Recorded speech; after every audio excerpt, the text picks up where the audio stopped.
Yes, Jeff Peskin from New York City. And I have a question out of the annual report where you say that obviously going forward, due to the size of Berkshire, the returns going forward probably won't match the returns of the past. And then you go on to state that one thing that may hinder that is the fact that you don't really like to sell companies that you own.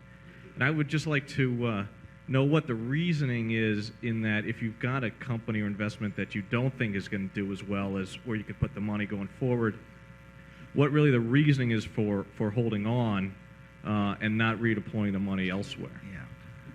I'll just correct you just slightly on that. I didn't say we'd probably do worse than the past. I said we will do worse than the past. I mean, there's no way we could match percentage numbers of the past that,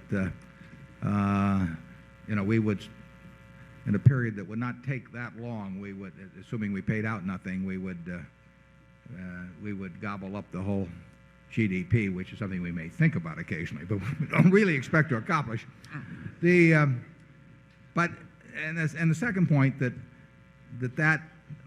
relates to size. That does not relate to our unwillingness to sell businesses, because that unwillingness has existed for decades. But the size has not existed for decades. The size is, doubling 12 billion or so is harder than doubling 1 billion two, which was harder than doubling 120 million. I mean, there's no question about that.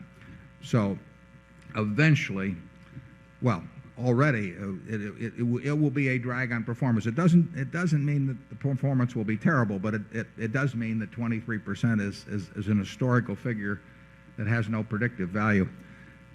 The unwillingness to sell businesses, like I say, goes back a long way. That is not what that if that hurts performance, it's peanuts.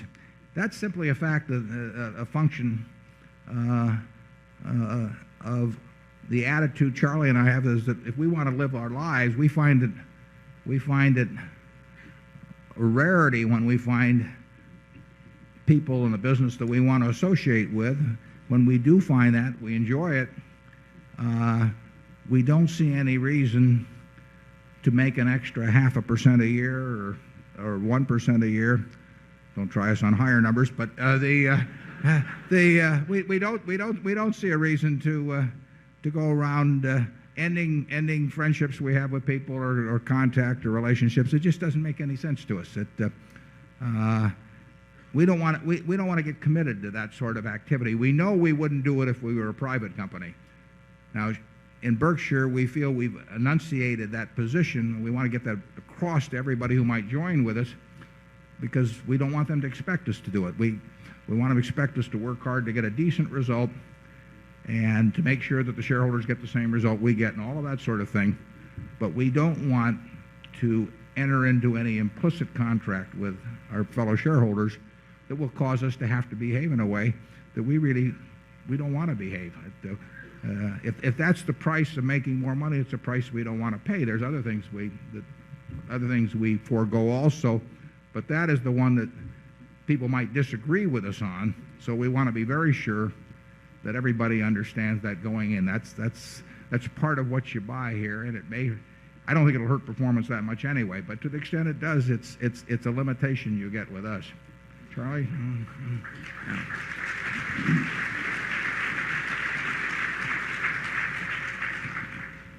I don't think there's any way to measure it exactly, but my guess is that if you could appraise something you might call the character of the people that are running the operating businesses in Berkshire, many of whom helped create the businesses in the first places and are leading citizens in their community like the Helzbergs. I don't think there's any other corporation in America that's done as well as we have. If you measure the human quality of the people who are in it. Now you can say we've collected high-grade people because we sure as hell couldn't create them. But one way or another, this is a remarkable system. And why would we tinker with it? If you want to attract high-grade people, you probably ought to try and behave pretty well yourself. Yeah. I mean, besides, it wouldn't be any fun doing the other. I mean, I was in that position a little bit when I ran the partnership back in the 60s, and I really, people were coming into partnership with me, and my job was to turn out the best return that we could. And I found that if I got into a business, that presented certain alternatives that I didn't like. So Berkshire's much more satisfactory in that respect.